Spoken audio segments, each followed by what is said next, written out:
దేవుని ఘనమైన నామమునకు స్తోత్రములు.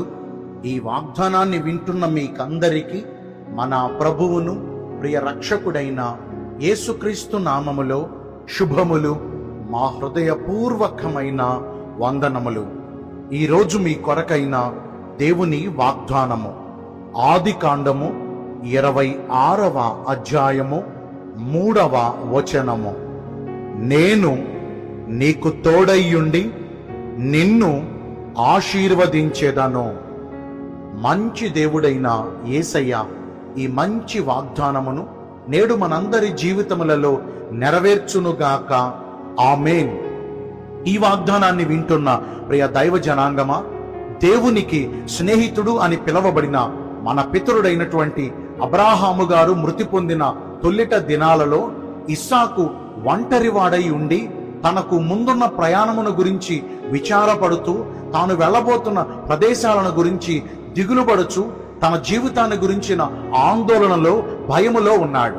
అలాంటి దీనస్థితిలో ఉన్న ఇస్సాకు నద్దకు యెహోవా వాక్కు ప్రత్యక్షమై, ఇస్సాకు భయపడకుము, నీ తండ్రి అయిన అబ్రహామునకు నేను తోడుగా ఉండి తాను చేసిన ప్రయాణం అంతటిలో ఆయనకు ఎలాంటి క్షేమస్థితినిచ్చానో అదే విధముగా నీకును నేను తోడుగా ఉంటూ, నీవు వెళ్ళుచున్న ప్రతి ప్రయాణములో నేను నీకు తోడై ఉండి ఏ ఇబ్బందులు కలగకుండా, ఏ హాని నీకు ఎదురవ్వకుండా నీకు క్షేమస్థితిని దయచేసి, నీ తండ్రి అయిన అబ్రహామును ఎలాగున ఆశీర్వదించానో నిశ్చయముగా నిన్ను కూడా అన్ని విషయాల్లో మెండుగా ఆశీర్వదిస్తానని ప్రభువారు గొప్ప వాగ్దానమును చేశారు.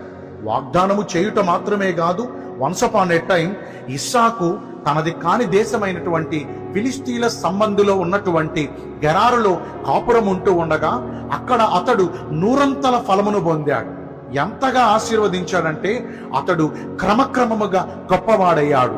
అతడి అభివృద్ధిని చూసి ఫిలిస్తీన్లు సైతము అసూయ పడేలాగా, ఈర్ష పడేలాగా అంత గొప్ప స్థాయికి యెహోవా దేవుడు ఇస్సాకును ఆశీర్వదించారు.